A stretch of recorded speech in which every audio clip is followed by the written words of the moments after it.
Live events.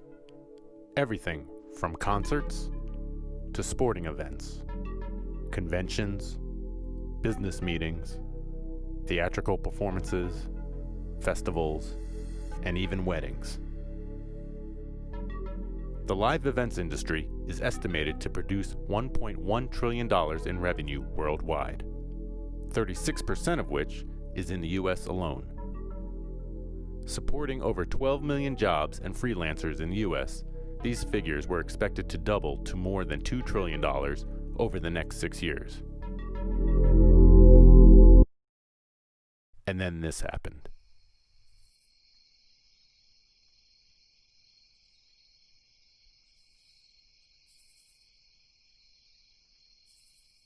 The mayor of Austin, Texas, and we've been running the banners here, has announced that the South by Southwest Music and Entertainment Festival has officially been canceled, the latest major event of B-Next due to the fears. Well, another event has been called off here in Las Vegas over coronavirus concerns.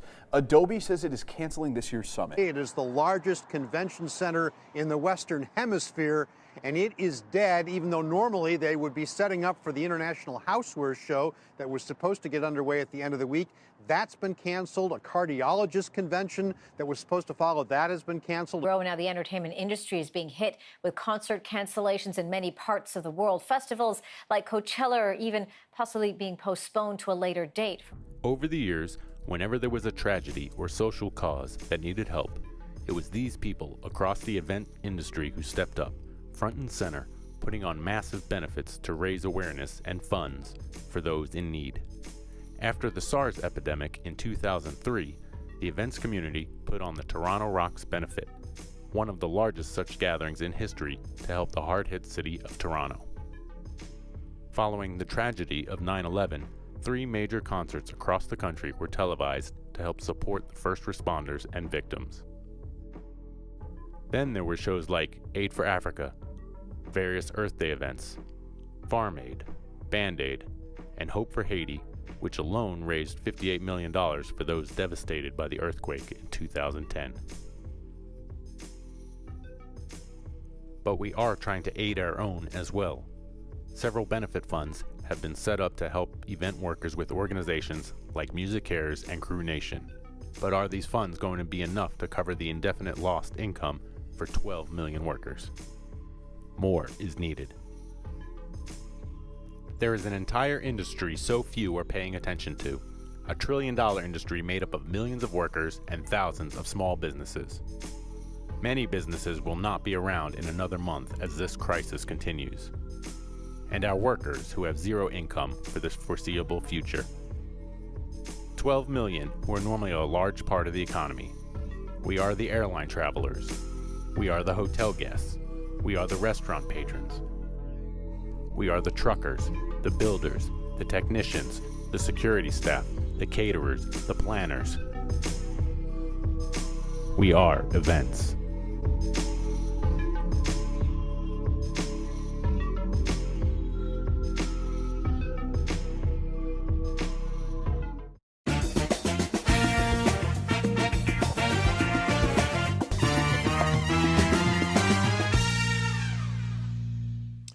Welcome to Buzz Talk Live.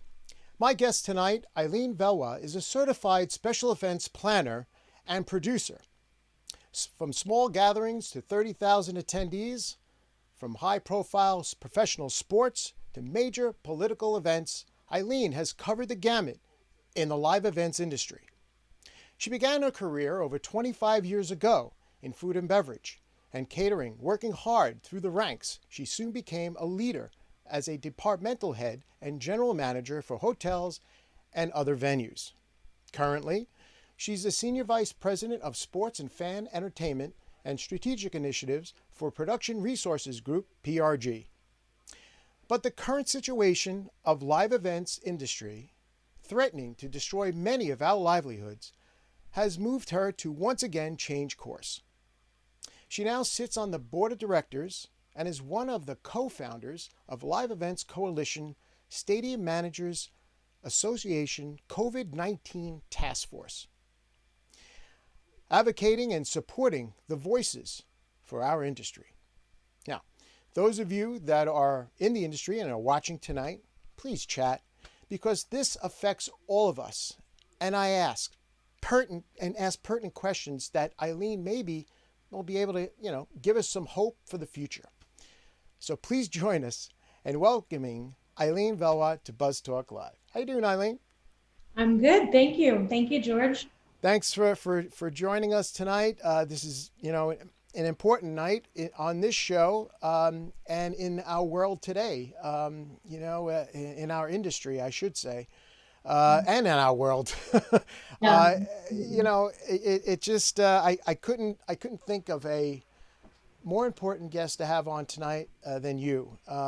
Just shed some light, give us some hope, and give us, as industry people out there, some direction on where we can go and where we can help you, help us, in our industry. But before we get into that, I just I want to briefly go back a little bit and tell the folks out there what you do and how you do it for PRG.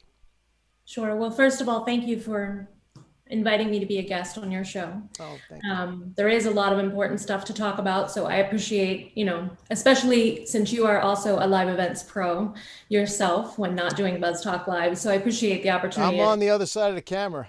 Exactly. I'm backstage directing. Yeah. The opportunity to chat with you about that for sure. So I'm grateful for that. So thank you. I think you covered a lot of it in your opening, right? So I've been in the industry for over 25 years, worked across, every facet of the industry from hotel ops and food and beverage and catering, Right. as you said, to event production, where I'm really at now and have been for the last 14 years.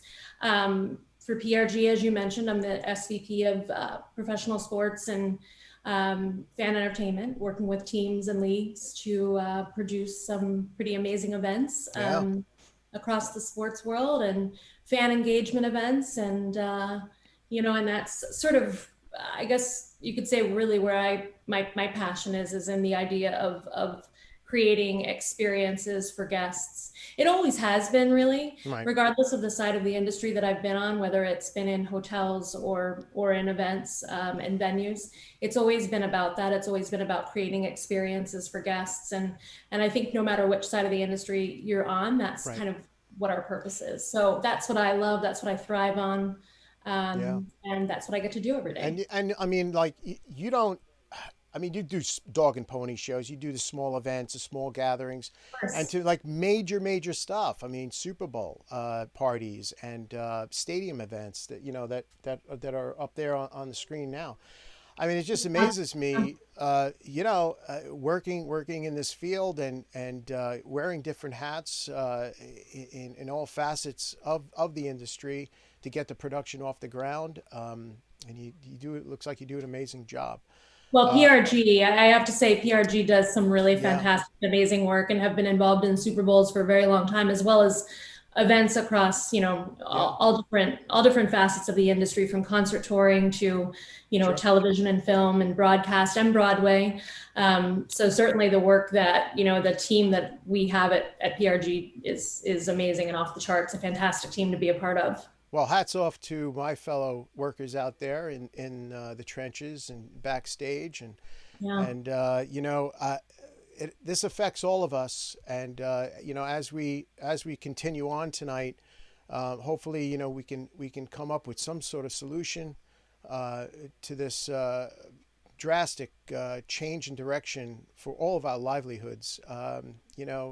I wouldn't be doing what I'm doing right now. I can tell you that right now. I mean, I know you wouldn't. This is all uncharted waters for a lot of us. Everybody's is making, different paths in their lives. Who's working, jobs that they would never have thought of working just to make, Right. ends meet. Right. It's tough. It really is tough. And so now you're one of the co-founders of Live Events Coalition. And so tell us a little bit about how that all started for you. Right. Well, again, sort of just talking about my own career, I'm really grateful for what I get to do for a living every day, right? So I think that it's pretty special to be able to be in an industry for over 25 years and still love what I do.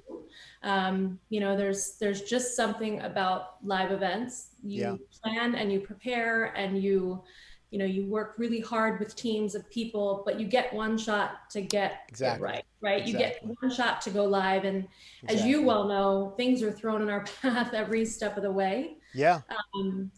But, to have butterflies about what you do for a living, like I said, over 2 decades later, is pretty special. And I'm grateful for that.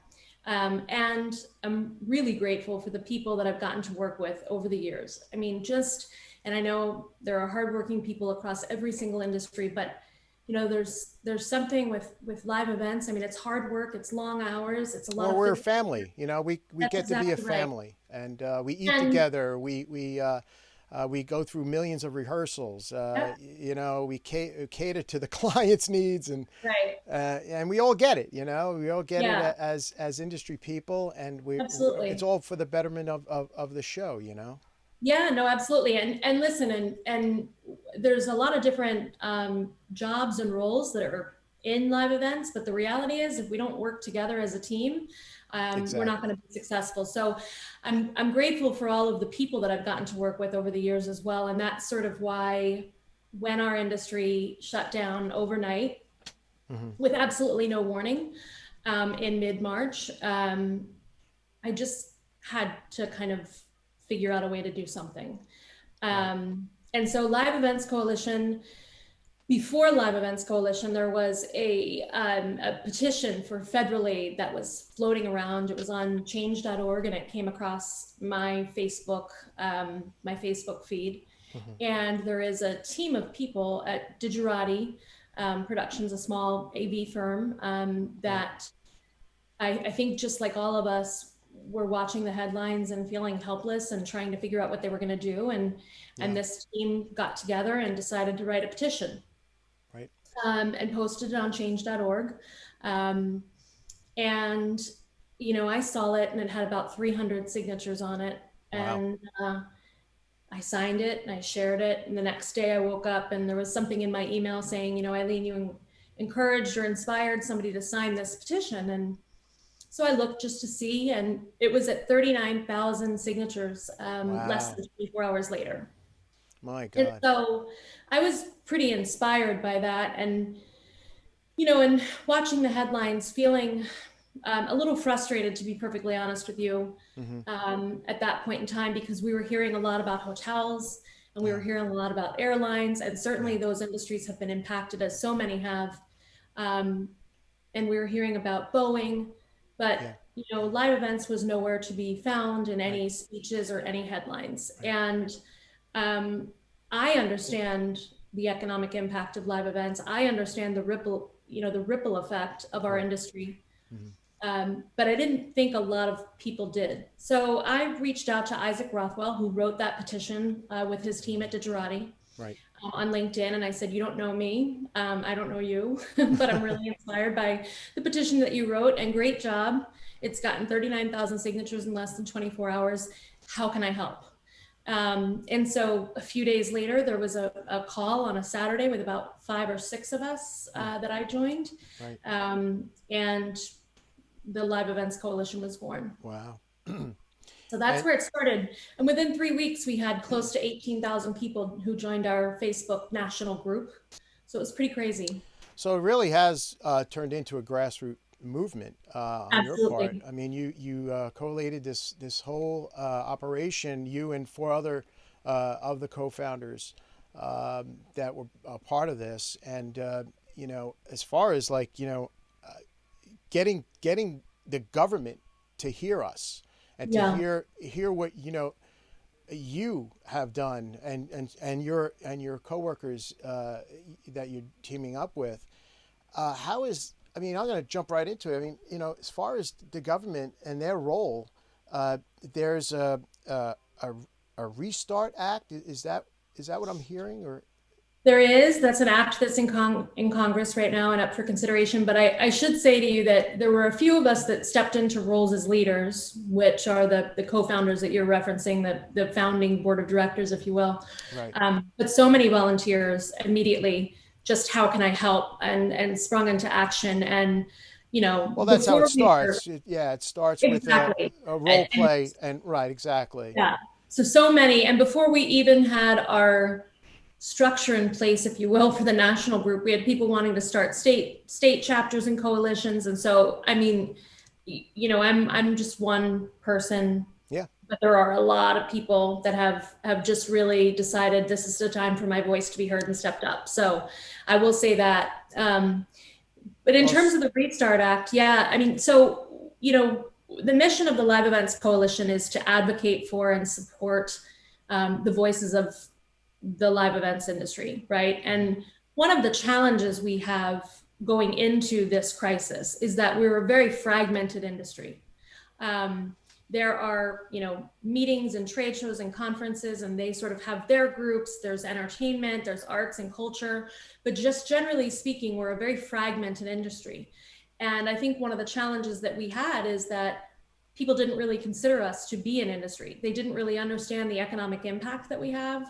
And we really, I don't think, could articulate it very well because, again, we were very fragmented. So nobody understands our industry. I can tell you that right now. Nobody understands our industry, except for the people that are in our industry. But they're starting to. It always surprises me that when somebody goes to a show and they see a stage and lights and everything, and it's like, oh, well, that was nice. You know, let's get dinner. You know, but there's people that were doing that, was performing for you, were work the lights, the video, the audio. I mean, you know, and it has to take a pandemic for this to be spotlighted on, for us to, you know, my God, you know, say, hello, you know, what about us? And, you know, like you said, you know, that everybody had a mention, you know, the hotels, the airlines, this, that, you know, but our little, you know, world was not to be heard of. Well, and so let's talk about those numbers, actually. So before we talk about Restart Act, let's talk about that, right? So, and this is what I think, listen, we went into this and I think fragmented and unable to articulate this, but through a lot of studies and economic surveys, we've come up with our numbers, and we're now able to stand up and sort of say, hey, we need to be seen and we need to be heard. There's 12 million jobs that are supported by the live events industry. Mm-hmm. And we have an economic impact of over $1.4 trillion in the US alone. 96% of the companies across this industry have cut their staff. Wow. 97% of 1099 workers, gig workers, freelance contractors have lost their work completely. Right. And 77% of the people working in this industry have lost 100% of their income. The numbers are they're heartbreaking to watch. And thousands more, by the way, are at reduced salaries just so their companies can stay afloat. Yeah. So it's absolutely heartbreaking. I have a slide up showing some of the lately. I mean, I've been seeing this on social media of all these events that you guys put on that nobody attended, just to raise awareness, you know, of hello, you know, we're out there too, and it's pretty amazing what you guys put on as a group, and you know, pulling resources together, you know, using, I guess, PRG and others. Well, so many companies across the entire country, because this, by the way, is what we do, right? Mm-hmm. I mean, this is what we do. And so that advocacy work that you mentioned has taken a lot of different forms. There was a rally in Boston. There was, you know, empty events, as we called them, event setups with absolutely no attendees, just to kind of drive the point home of how many we are in our industry. And with that, each one of those rallies and events, that's where we've been asking for support for the Restart Act. So, you know, and I don't know if you want me to. Yeah, I mean, let's talk further about that, because it's important. You know, who's heading up as far as lobbying? So there's different groups across the industry lobbying. Certainly, Live Events Coalition is one of them. and is working with a lobbying firm to represent our industry. NAM is also lobbying, so National Association of Music Merchants has been doing a fantastic job as well. So I think what we're seeing now is the industry is sort of coming together, Right. Uniting, and we have all decided, including even Red Alert Restart, which we'll talk about in a few minutes, that we need to support the Restart Act. The Restart Act is the first bipartisan act that we've seen, introduced by Senators Bennett from Colorado, who is Democrat, and Young from Indiana, who's a Republican. And, it sat for months, actually, with just, their endorsement of it and really no activity. And I will tell you that after, all of the empty events and the lobbying by our industry, there's other industries that are fighting for it too. Sure. It now sits with 53 senators' signatures on it and over 130 House of Representatives signatures on it. And there will be more coming in the next week or so, but it is literally the only vehicle before Congress right now that can save our small businesses, our 1099s.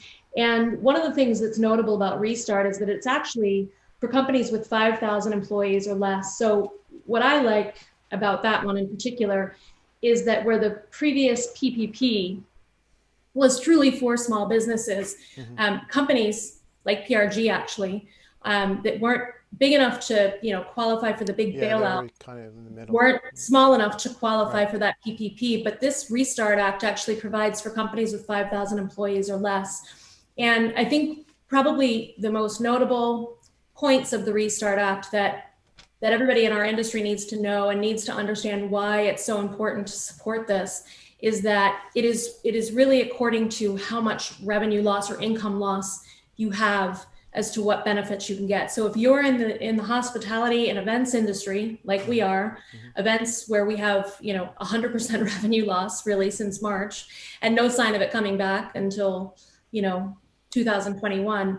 If you've lost more than 50% of your income, you can be eligible for loans up to 45% of your 2019 income. And the important note on that too is that applies to 1099s as well.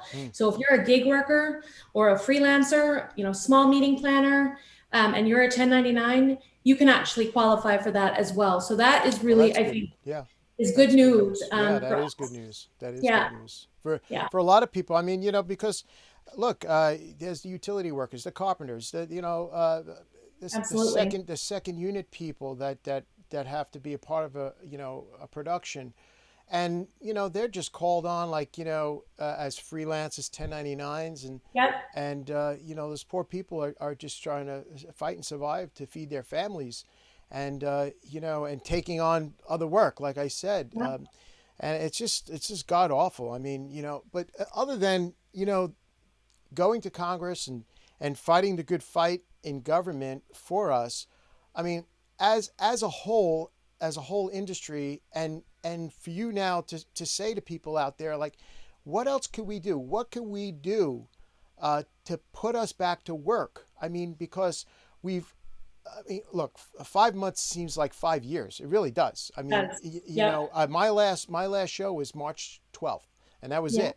And now it's like, I'm saying, okay, we keep looking at the calendar. The months keep turning. We're looking at the infection rate. We're looking at this. We're looking at that. And then it's like, just one whole political football. That's a whole separate, thing. But, for a business owner, for small business, large business, whatever business, in the industry, in our industry, it's like, when do we, start, hearing from clients? I know, look, big pharma and all the major corporations that drive our industry, that give us work, whether it be, events or, a big time stadium production, there's still major corporations, but, they have to look, for the safety of their employees and for the face of their company. And it's a very, very touchy situation that we're in right now. And with that, it's just spiral us down and down and down. And if our industry goes down anymore, it's going to be so tough for us to climb out of. And then it's like, you're going to pour gasoline on the fire. It's like, all right, we got gigs, let's go, let's start it. It doesn't work that way, It doesn't. It doesn't work that way. And a lot of people don't realize that it doesn't work that way. And it also takes time to plan and, Absolutely. I mean, a big company like PRG, I know PRG but a big company like that and others, that are out there that were flying high, pre-February, they're flying high. And then all of a sudden it's just, you hit the wall and that's it. And as far as, future work, it's like, oh yeah, I'll see you in 22 or something like that. Yeah. Well, I mean, listen, the reality is that most industries right now are down 20 to 30%, right? Most industries are down and they're hurting and they're suffering. Restaurants, hotels, they're suffering. And I don't want to make light of that, but live events is the only industry that was shut down overnight by government mandate, which we understand had to happen, but 100%. No gatherings of more than 10 people. Gatherings is what we do, right? So we were shut down. There was no takeout. There was no limited service. There was no partial service. We were shut down in mid-March. And we are probably one of the only industries that can literally say that we have lost 100% of our revenue from live events because there's no gatherings. And as we see in the headlines, within our industry and externally, we're not exactly sure when gatherings are coming back. Certain things will start to come back, but concert touring, entertainment, certainly one of the hardest hit sectors of our industry. And when are we going to see festivals and concerts? May 2021. I'm even seeing some headlines that I refuse to believe that say 2022. And I refuse to believe that because we need hope right now. I could tell you this right now, Eileen, that if it's 22, there's going to be a gaping hole of small companies that are going to be fighting to survive. Listen, so many have already closed their doors, George, and it's heartbreaking to me, and it keeps me up at night because there are generational businesses in our industry. As you know, from being in the industry, there are a lot of small businesses that are, through the family. I grew up on the stage. I grew up on the road. My dad worked here, whatever it might be. Yeah. Generational businesses that have already closed their doors or are going to have to close their doors soon. There are a lot of independent venues out there, the treasures that we have across our country, especially if you're a music fan, that, can survive maybe another 6 weeks or 7 or 8 weeks. And that's one of those reasons why the Restart Act is so important. So what can people do? I don't care if you've written 10 letters, just keep writing. And there's a lot of places that you can go to do that. So the more that our voices are heard, the more our message gets across. And honestly, like I said, that Restart Act sat for months with 2 senators on it. And with the lobbying efforts and with the advocacy efforts from the grassroots efforts, emails, calls, I mean, just don't let the legislators go a day without hearing our voice because they work for us. Exactly. And by the way, it's really important to mention this because again, I think one of the biggest things that we have to do and that we can do is keep fighting for awareness of this industry. So when you think about the ecosystem of live events, it goes from supply chain to front lines. I mean, our supply chains have also collapsed. So people that manufacture gear and all of our, and you think about, you mentioned earlier, a lot of people don't even understand what goes into making a live event. The average concert takes over 500 people to produce.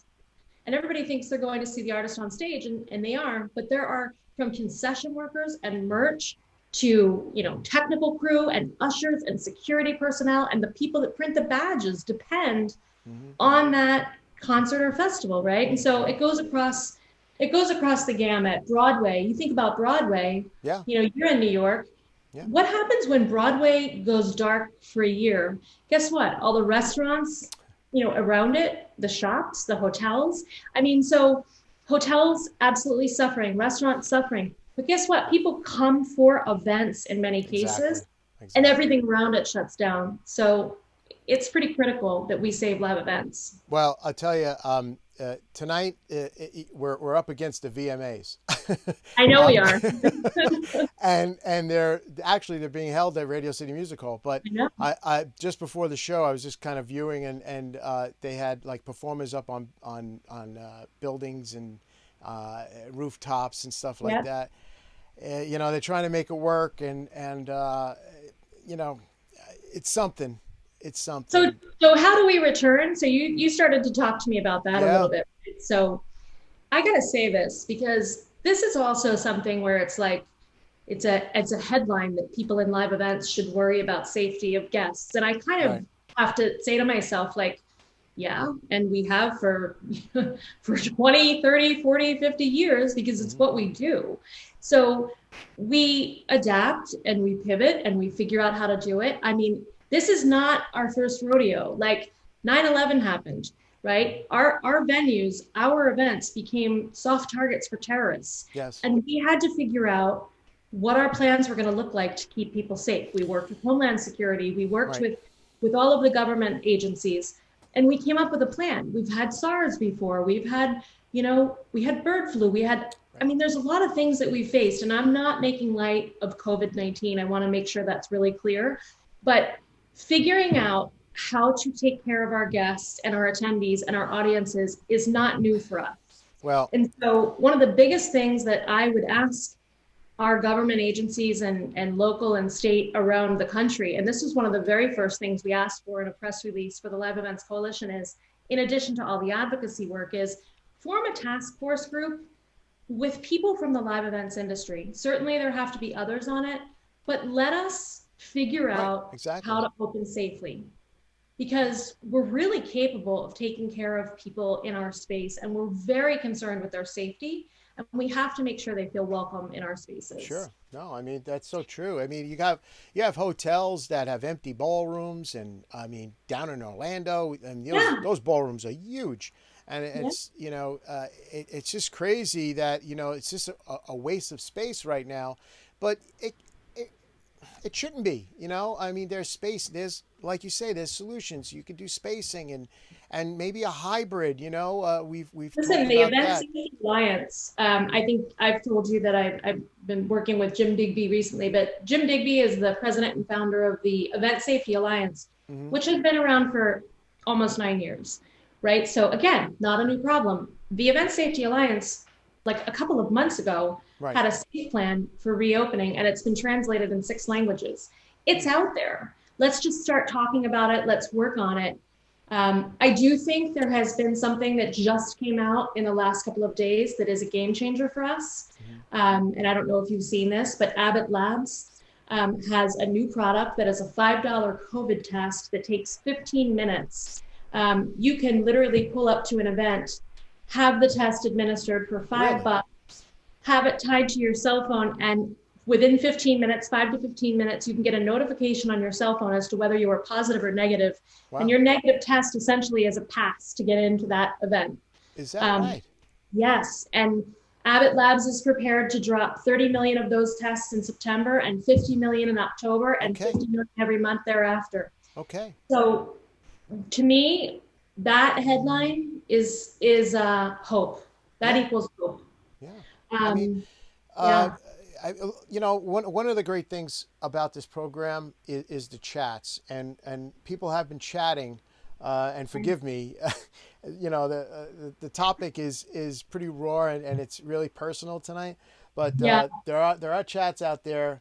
Let's see if I can go back on a few of them, and you have to shut me up long enough to read the chat. Yeah, no. But yeah, just, you know, as far as it, you know, it's hard hitting tonight. They, you know, really want to go to a live concert. No kidding. A football game. You know, just people. You know, when do you think things will come back? November 5th or 2021? I'm not touching that one with a 10-foot pole. Yeah, I know. And then as far as the Abbott Labs, you know, comment was that's huge. You know, so so, you know, hopefully that's encouragement. I think it is. I think it is, and I think I will say this, because I do stay away from politics. I'm not going to talk politics. You have to. But I will say this: safe reopening of events is not a Republican or a Democratic issue. Right. It is a societal issue that we have to face. It's a livelihood issue. We have to protect the health and safety of Americans. Yeah. And we have to protect the health and safety of people attending events. But we also have to protect the health, safety, existence, livelihoods of people who earn their living through events. And that covers so many different facets of the industry and beyond our industry, frankly. And so I would say that being open to compromise and being open to looking at innovative solutions and ways that we can make this work is really critical right now. Yeah. So as far as the marketing of what you do and videos being put out there, I saw this. I thought it was like a Zoom call. I'm going to put it up here. But can you speak to this? This is awesome. Whoever created this. So tell us about this picture. Yeah. So when we first started to really work on getting a social media presence, I think, again, we've talked about this, but there are so many people who earn their livelihoods from live events and really don't see us very much because you're not supposed to. And we're actually okay with being in the shadows, really. Yeah. And in the dark. Exactly, and in the dark. And we really love to make everybody else look and sound great and create experiences for people. And so, but it's time for all of those people to be seen and heard. And so this is a mosaic. The underlying picture is a Super Bowl halftime show that was one that PRG had contributed the lighting and other things for. But what it is overlaid with about 600 or 700 pictures of faces, crew, florists, photographers, ticket sellers, wedding planners. We put a request out there into social to ask for pictures because we said, look, you're the faces behind events and we really want to show your face. Yeah. And this was the beginning of a social media campaign called Faces Behind Events, where we started to show crew, each and every day from, again, every sector of the industry. And so that you can't really see what it is, but it's very meaningful. I have a clip of something that was produced. I guess it was Did Live Coalition produce this clip with faces? Faces Behind Events. I think what you're going to show is one of our original founding members, TourTech, a great company in the live events industry and the touring side of industry. I think they took some of the content that we had and put it together, and I think in the video that you're going to show. Take a look. In late February, a tsunami wave hit an often silent and mostly unseen workforce behind live events. More than 10 million Americans, whose jobs are supported by the events industry, are grappling with the collapse of an entire ecosystem. Our industry came to a screeching halt before any other. While we respected and supported the need to protect the American people and immediately cease gatherings, we implore you to understand that while restaurants could still open their doors and travelers could still fly, events just stopped, with no warning and no time to prepare. On average, 85% of our industry workers have been furloughed since early March. It's not about retention for us now. It's about survival. It's about revenue losses so severe that we can't recover in 8 weeks or even 6 months. It's about businesses facing the potential of closing their doors if they haven't done so already. It's about the 1099 gig worker and the single meeting planner that are essential to live events. We are the faces behind the meetings, the games, the concerts, the weddings and parties that connect you with your loved ones. We are creators, we are fixers, we are problem solvers. But the one thing we can't do by ourselves is bring financial relief to our people or stability to our businesses. For this, we need a few champions by our side, and we need those champions to speak up for the faces behind live events. We need you to be our champion so we can help the event industry survive. That's very powerful. Yeah. What a great message, That is an op-ed actually that I had written for a couple of newspapers that is being recited in the background. And it was after the first CARES Act was released, and it was not enough. So yeah. Yeah, no, that was, and just to pivot a little bit on the mental health of workers, and that's big. Just staying home and just trying to keep busy, and tough. everything. It's tough. And so, what could you say to the mental health part of this whole situation? That is something that has definitely, there's a lot of things keeping me up at night. That's one of them, because our industry is in crisis right now, and the economic adversity that we're facing is certainly at the top of the list for everybody. But there are so many other elements that impact our mental health and wellness. Certainly stress and anxiety over finances, but also, as you said, sort of the loss of our identity, right? Many people in this industry, this is all we've ever done or all we've ever known. And the instant reaction that you have, and it's human nature, is, what am I going to do? How am I going to do something else if live events don't come back for however long? There's that piece of it. I worry about a return to addiction. I worry about, all of those various things, and we all do. We had held a town hall early on in the spring with a couple of amazing charities that are working towards mental health. One of them being something called Behind the Scenes Charity, which really is there to support Broadway and entertainment community in particular. They have a therapist finder, they have a peer-to-peer chat. Showmakers Symposium was a series of 11 mental health town halls. Another one that I'm very passionate about is Rotary Clinic, doing some amazing things. But, I think that it's one of those things that does not get enough attention, is the fact that we have seen suicides since this crisis began. We have seen people feeling suicidal, may not have taken their lives, but who have been dealing with that. We've seen depression, full bore, but we've also seen people who have never experienced depression in their lives before at a clinical level, just grappling with how to survive. And it is an issue that needs serious attention right now. There's a lot of companies that you mentioned that are splintering off and trying to raise awareness, like yourself. And, as one big family, we try to tackle the problem together. And, I had a guest on a couple of weeks ago, Keith Levinson, and he's the musical director of The Who. And, and he's also, found time now to put together this production company, and to also to raise awareness and to help people in the music industry and on stage. Fuster Cluck, which is the best name Productions ever, by the way. Best name. It is fascinating. And so he was so passionate about it, and I was so pleased that he came on to talk about it, and this kind of spurred to have you on as well. I'm trying to hit with both barrels here.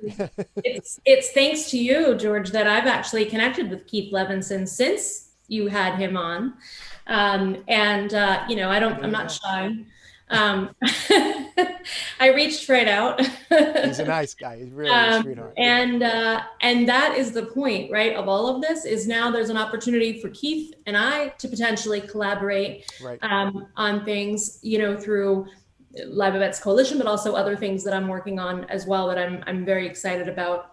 And there's an opportunity to collaborate. But the point is that bringing this industry together, to be unified, to be unified and to have our voice, and to have legislators and business leaders hear our voice and understand, again, you know, just how much we bring to the table as an industry Absolutely. for the United States. So the more collaboration we can do. There's strength in numbers, you know, it really is. Absolutely. You know, anything to get us back to work and to put food on the table again, the way we used to do it, is I'm all for that, you know, I'm all for that. So one of the solutions PRG is teasing is I'm going to show this here, mobile, it's in a rendering form, but it's a mobile concert. Yes, a colleague and I. Can you speak to that? I can, yes. So, you know, look, we're trying to think outside the box. We're trying to figure out how do we get back to live events, right? So a very good colleague of mine, Filet Mignona, who is an audio project manager in Nashville, had this idea of let's put a concert stage on the back of a flatbed and bring it to our communities. So he and I worked on that, and you're seeing the renderings there for it. And the whole point is let's bring the music to the streets, because I've had about enough of no live music. I know. In my last 6 months, right? I gotta hear and see a live performer. Oh my gosh. So listen, if you can't come to us, let's come to you. And that was the concept. But that's just one of those things that PRG's been doing. So we've just been trying to figure out how we, you know, how we work with this and how we get revenue back to our companies, get people back to work, and get our communities connecting again.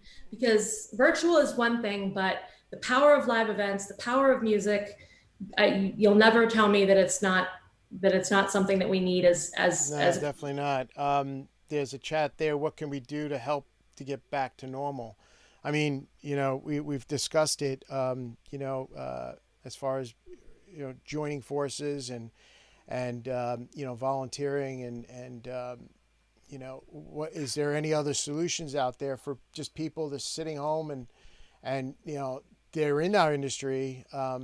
Is there anything else out there that they can join a part of or be a part of? Yeah, absolutely. Well, I would say this, and you know, I would say definitely go to liveeventscoalition.org. I know you're going to share the links, but there's a lot of ways to get involved there. You can become a member. You can find our way to connect. Music matters, events matter, that connection matters. So we wanted to kind of demonstrate that through a festival. And this is the very first time we're talking about it publicly. So you are getting the scoop, George. Wow. And the website will go live tomorrow. So we are planning a benefit festival, and it is essentially a festival of music and stories of life on and off the road. And the idea is to honor our industry, really. It's coming late fall, currently targeted for November. Date will be announced soon. But the idea is to raise awareness, as we've been talking about this entire time tonight.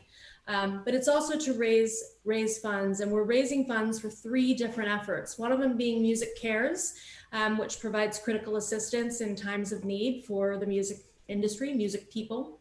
And certainly that is COVID relief, you know, financial relief for people impacted by that. Right. But we're also raising money for the Roadie Clinic, which I mentioned, is an amazing organization that takes care of people who live their life on the road, right? Through mental health and wellness, even life skills, you know, balancing a checkbook. Life is hard on the road. And when you come off the road, figuring out how to kind of, you know, get back into normal until you go back on the road. So the Roadie Clinic is doing some amazing work. The other thing that we've done is we have created an educational endowment program called EVEN, which stands for Events Vocational Education Network. And the mission of EVEN is really to create a more diverse and inclusive events industry through outreach, training, and placement. And so we've created this endowment. We'll be raising money and putting a program together for skills training, and we want to raise awareness about our industry. Certainly, again, 500 people to put on a concert, and I don't think a lot of people know that. But we also want to turn to hope, George, because we need it, and we want to raise awareness about what an amazing career this is. And you don't have to be a performer or a record exec to be in it. There are hundreds of jobs in it. You just, you know, one of the pages in that booklet showed all the different, you know, roles you can have in this industry, and we want more people in it. And it is an amazing industry, and it is going to come back. So I'm really excited. We're going to have a series of pre-recorded performances and live performances from the PRG stage in Nashville. And we've got some great bands that have signed on already, which I can't disclose until we get all that legal stuff. And can learn more about that. So excited about that project. Yeah, that's really cool. And hopefully we'll be collaborating with Fustercluck and be able to kind of just really reach across our industry and pull everybody in. You know, the one thing I have to say is, and this is to all the recording artists and performers out there, is we are an industry that takes care of every other crisis. Live Aid, Farm Aid, you showed it at the beginning of this. We need to take care of Events Aid right now, right? Like our industry, your people. That's good. I like that. Events Aid. Your crews, they're hurting right now. Everybody that makes you go live is hurting right now. And we really need our artists to speak up for us and come together for us. So it's a good cause. Now, Red Alert, I do have something, I have a 60-second spot that I'm going to show that. Let's look at that. Okay.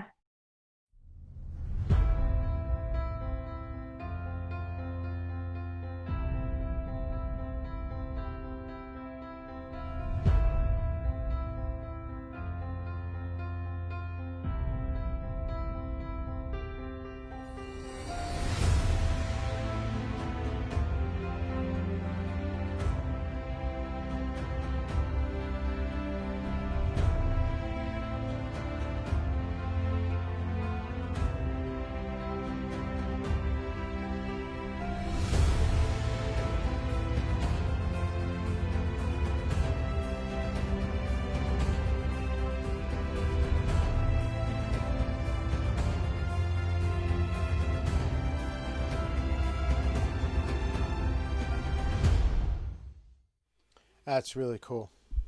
That's good. It's very cool. It started in the UK. My PRG colleagues in Europe were very involved in it in the UK, but there's a group of people behind WeMakeEvents.org that brought it to North America. And so on Tuesday, we will really light this country red.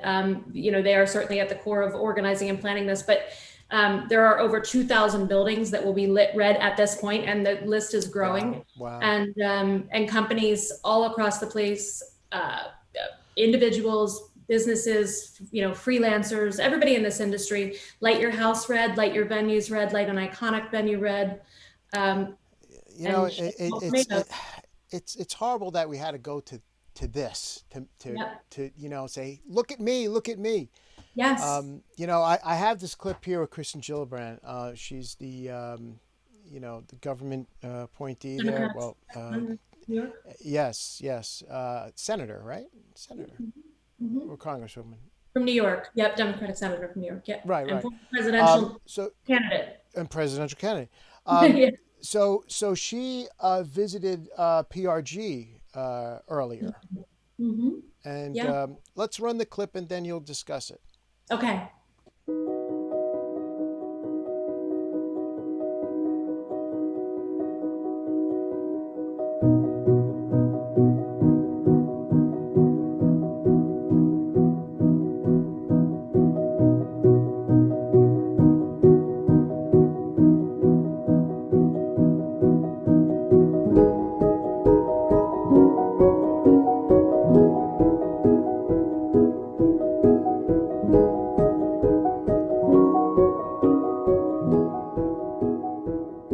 Their typical businesses might have slowed down, but the team here knew that there was still a lot of work to be done. As Jerry said, they took the expertise of their engineers, designers, fabricators, and technicians typically used to build world-class scenery and effects for Broadway shows and arena tours, and they put all that expertise and know-how to work to trying to address the COVID challenge. The fact that you were quickly able to rework your production and assembly line to manufacture hundreds of thousands of face shields for health workers on the front lines of the COVID crisis in New York City and be able to manufacture these scanners, it's going to make a difference in people's ability to reopen and be able to reopen safely. Now, as international theater and musical productions come back online, you are now balancing your regular work with the production of thermal temperature scanning kiosks, which I really like as a mom, the one you want to put into a crayon, because it definitely will make it less scary for kids. PRG's willingness to set up in time of crisis is truly admirable and very inspiring. Your adaptability, commitment to innovation, dedication to the local community, and ability to deliver results is why New York is one of the best places in the world to do manufacturing. And that's why I've been fighting to bring more jobs back from overseas to New York. Wow, that's great that she visited, and PRG pivoted to help, and makes me proud every time I see that video. Yeah, no, that's great. So proud of the company. Good stuff. So yeah. What's the result? What's the result? What's the result? I'll tell you, Senator Gillibrand had a really positive visit with us for sure, and I think that we're gonna just continue to see, look at the Boston rally that, I think I shared with you that we did. I have a clip of that. I'm going to show that. Go ahead. We had 3 senators come to that. The more we can be in front of our senators and our Congress people and our state rep, the more we can have these conversations, the more support we're seeing. We're at 53 on the Restart Act now. I have a feeling you're going to see some more. I actually know of a few, but I can't say it. Some more senators that are going to sign on in the next week. And when it becomes 60, it actually turns into law, right? Yeah, so we're close. And I don't know if it's going to come out in the exact form of Restart Act. There's a lot of different things, and maybe parts and pieces will be brought in from different things. But the point is that our voices are making a difference. And so that's that.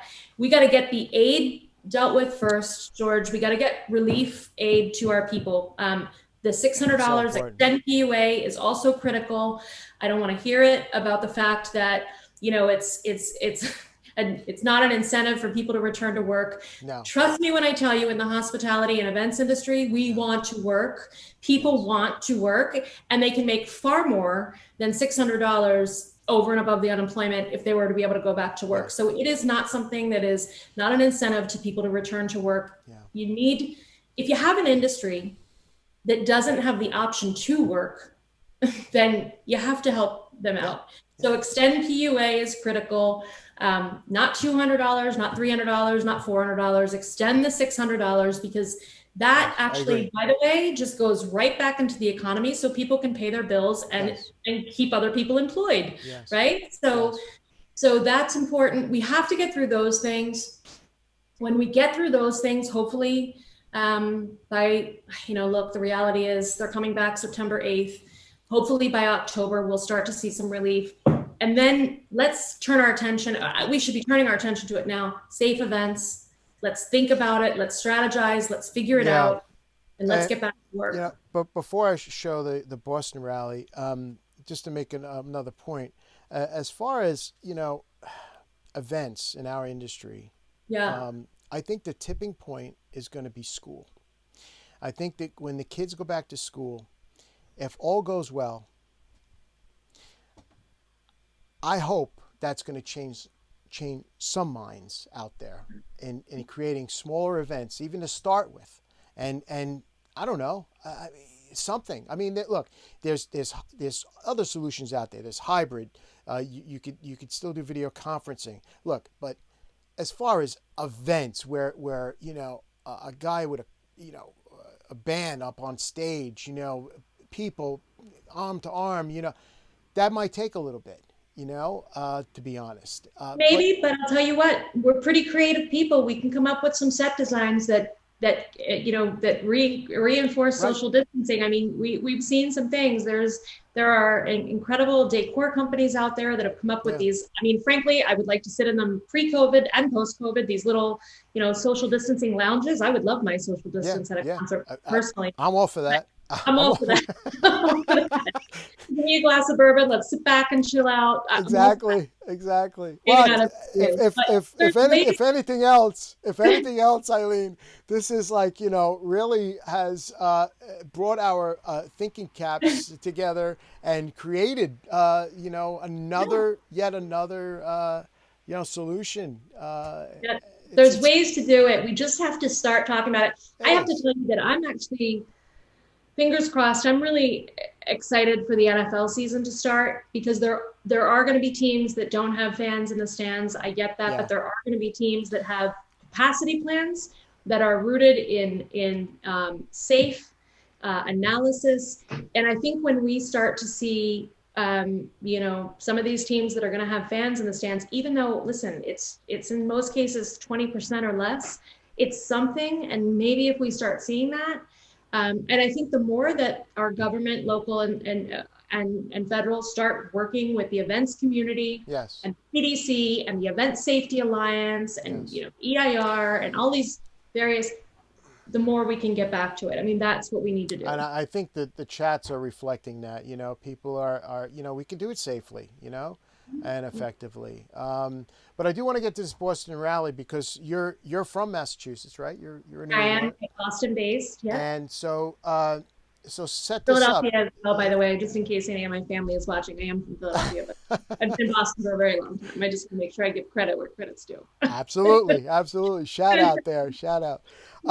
But set it up. I mean, you took, some of you got together and you created this rally in front of, what was it, Marketplace or something? It was at the State House, actually. It was on the steps of the State House. And listen, this was one of the very first, I think, if not the first. There might have been a couple that day, actually, but this was grassroots in terms of a rally. I mean, you've seen the pictures of the empty event activations that we've been doing with lights, and but the Boston rally was a group of people from this industry getting together and saying, you got to hear us, you got to listen to us, because it's critical.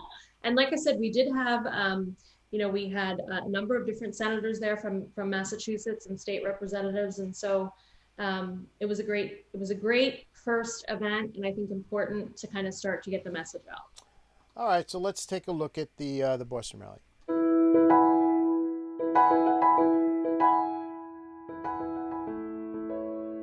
All across this country that have formed different ones, and we're all aligning and linking arms together. And really, what it says, whether it's Live Events Coalition or something else, is it speaks to the passion of the people of the live events industry. By the way, there's 12 million of those people. Live events supports 12 million jobs. That's more than oil and gas and chemical and food manufacturing in this country. That's trade shows and conferences, weddings, galas, quinceañeras,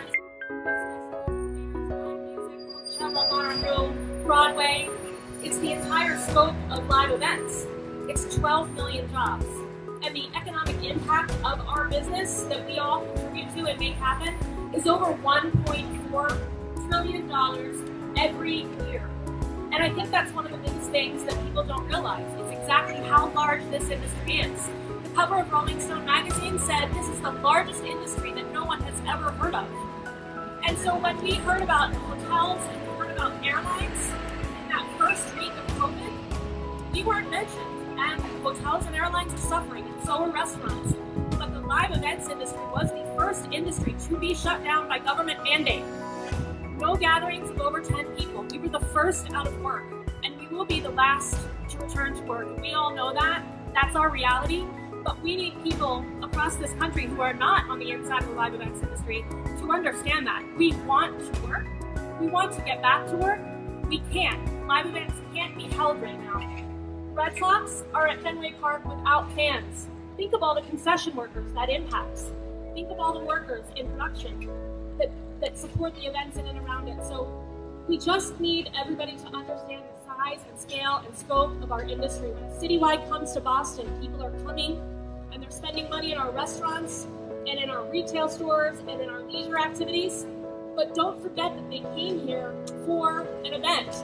And that event is produced and supported by all of you and every face behind event across this country. We are normally comfortable in the shadows. It's what we do. We actually love making other people look and sound good. We love, putting our keynote speakers on stage. We love our musical artists, our theater actors and actresses. We love it. But right now, we've got to come out of the shadows and we've got to be seen and we've got to be heard, and that's what today's rally is all about. So thank you for coming. Really appreciate it. And Mark, I'm going to turn it over to you so you can introduce the next speaker.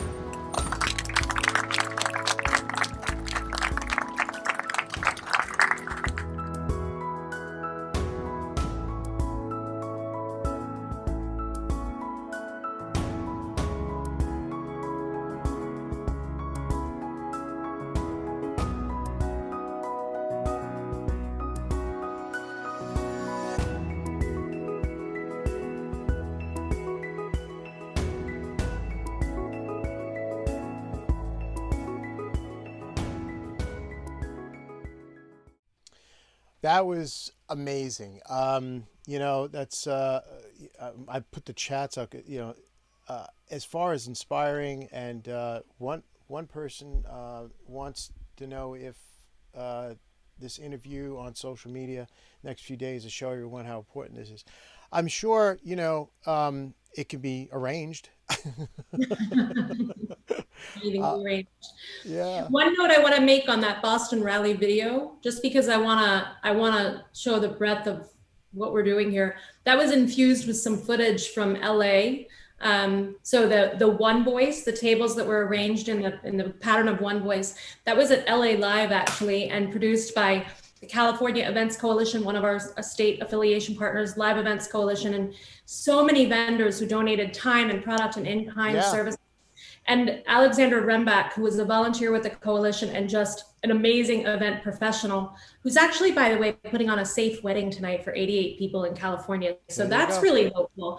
But Sterling Engagements is her company, and she did a fantastic job. So part Boston, that gritty look on the State House steps was Boston, and that beautiful Hollywood display was LA, very true to our locale.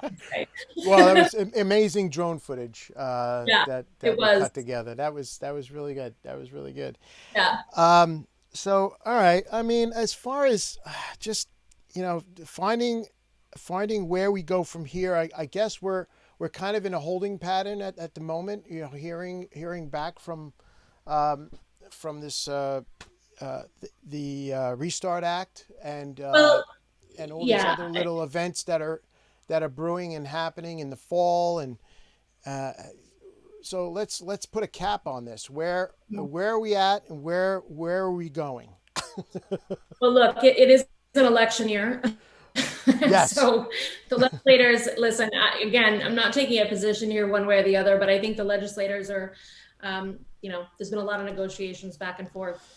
It's taken a lot longer than I would have hoped. And I think that it's really not that difficult. Do you think it's going to take a vaccine to change the views of people? First things first, with the Restart Act, listen, whether it's that or it's something else, I think we'll see that I'm hopeful that people will start to see money by October. I think they're back in session on the 8th. You know, bug the heck out of them every single day between now and then, and even past then. Light up red on the 1st of September, you know, show strength for this industry. Go to, you know, all the various websites, which all have links, that out. We got to get them to agree to something. We got to get that relief done. If they do that by the end of September, we'll start to see money maybe in, you know, early October, mid-October. That's my hope. And by the way, I should mention this, that $600 PUA, there is actually increasing bipartisan support for that. I wouldn't be surprised if we saw it. I don't want people to get excited and hope for that, but the support is starting to really come in. So that's that piece of it. And then in terms of, I think that the Binax Now, which is the Abbott Labs product for the rapid test with results fast, I think we're going to start to see that. I think event planners and producers are going to start to try to, you know, if that starts rolling in September and we can start finding ways to make sure that we have safe events, we're all about it. You do see task force. I have to tell you, New York, by the way, was just announced this morning, put a task force together from events, exactly what I'm talking about. There's a lot of people on it that are amazing. One, I happen to know, Heather Collmore from the New York Mets, is one of the people on it. But the more we start meeting and talking about this, tapping into these Event Safety Alliance plans and other plans that are out there, but Event Safety Alliance really is it's their place to help us, you know, figure out how to be safe. I think that's a big part of it. And in the meantime, it's like, let's take care of each other, right? Let's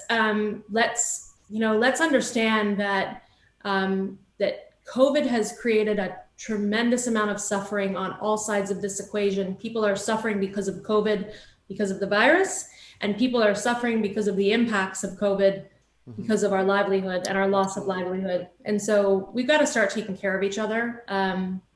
You know, I would love to ask for a little bit less divisiveness on social media if I could. That would be my personal request. We got to just pull together. Let's pull together. It's strength in numbers. You know, for the livelihood of our, you know, what we love to do. And what a great way to end the show with you, Eileen. I tell you, the chats were great tonight. A lot of people were chatting away and seemed inspired by you and think you're amazing. There's a lot of people working across this.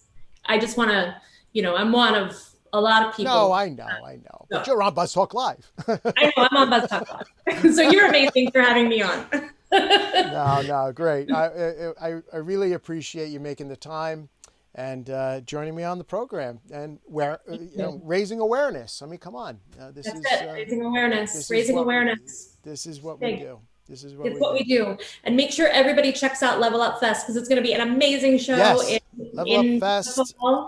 And it's going to do a lot of good because it's not just about COVID relief and financial relief. That's a big part of it, but it's also about the future resiliency of our workforce, mental health, wellness, and education and diversity. So pay attention.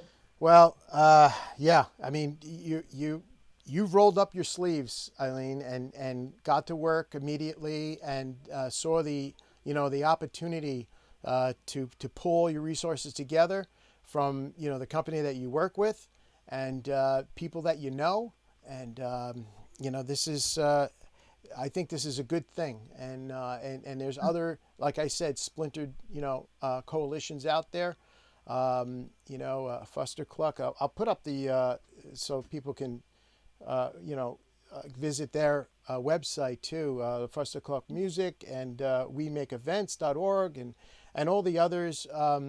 And tomorrow that the Level Up is going live, so visit up on that. And thank you so much. This was great, very informative tonight. This is a not a tough subject, but it's an important subject. And to have you on and to talk about this, it might not affect everybody's life out there, but it surely affects our industry. And hopefully we did a good job tonight. Gave you enough information out there to inspire you and to there's hope. And I've said it a long time ago that I think that once the kids get back to school, and if all goes well, I really do think that that's going to change how people think in corporate America. As far as going back and giving us, some support and some shows and whatever. I hope. And then some planning in the meantime, and then hopefully a vaccine, as soon as the winter, December, absolutely. January. Absolutely. I know that's a little scary, a vaccine that's ready in 6 months, but you know what? It's a start, and let's figure it out from there, and let's just keep going. And there's more to come. There's some exciting things that are going on also in the industry where we're trying to bring sort of everybody together and working on, an advisory council of leaders to really try to take the next step. So we're working on a lot of short-term things right now. We want to work on the long-term issues. If I could just sum it up, I'll be damned if we go through this COVID-19 and we do not come out better for it. Like that's that's what drives me every day is I will be damned. There's no doubt about that. There's no doubt about that. I think, a lot of us, working in all different facets of the industry, whether it be entertainment and industrials, doing corporate shows, whatever. I think, across the board, we've all recognized each other's, positions and jobs and see how important that is, just for us, our little community. And I think that, the next time you're on a show that is either in a theater, in a convention hall or a hotel ballroom or wherever, you're going to have appreciation that you're there and appreciation that you're working again. And I can't wait for that day to happen. I really can't. I can't wait for it to happen either. And I would love for the general public, our audiences, our fans, our guests to understand what it took to make that show happen. There are a tremendous amount of hardworking, roll up your sleeves people in this industry, and we all work together to make that happen for you and deliver experiences for all of you. And we just want to get back to it and for you to enjoy it but also understand. If there's anything that I can do for you, don't hesitate to call me, please. And you know, if I can get involved any way, shape, or form to help you guys out, let me know. I love it. I love it. No, thank you. And thanks for the platform to be able to talk about it. It's important stuff. It's really important stuff. Absolutely. Absolutely. Thanks again for coming on, Eileen. You got it. Thank you, George. This has been an incredible night. I think it's groundbreaking information for most of us out there that work in the industry. And I can't thank Eileen enough to come on and share, you know, her insight and her leadership in this whole problem. But there is going to be a solution to us as an industry as whole. But thanks again for coming on. Hey, join me again on Thursday at 9 p.m. We're going to have an incredible playwright. Sean Behrens is going to be joining us, and he is about to explode on the scene with his. He's incredible. He's a young guy, and so stick around for that show at 9 p.m. on Thursday night. That's it for us here. Find me on all the social media. Hey, thanks again for joining me tonight. And good night, America.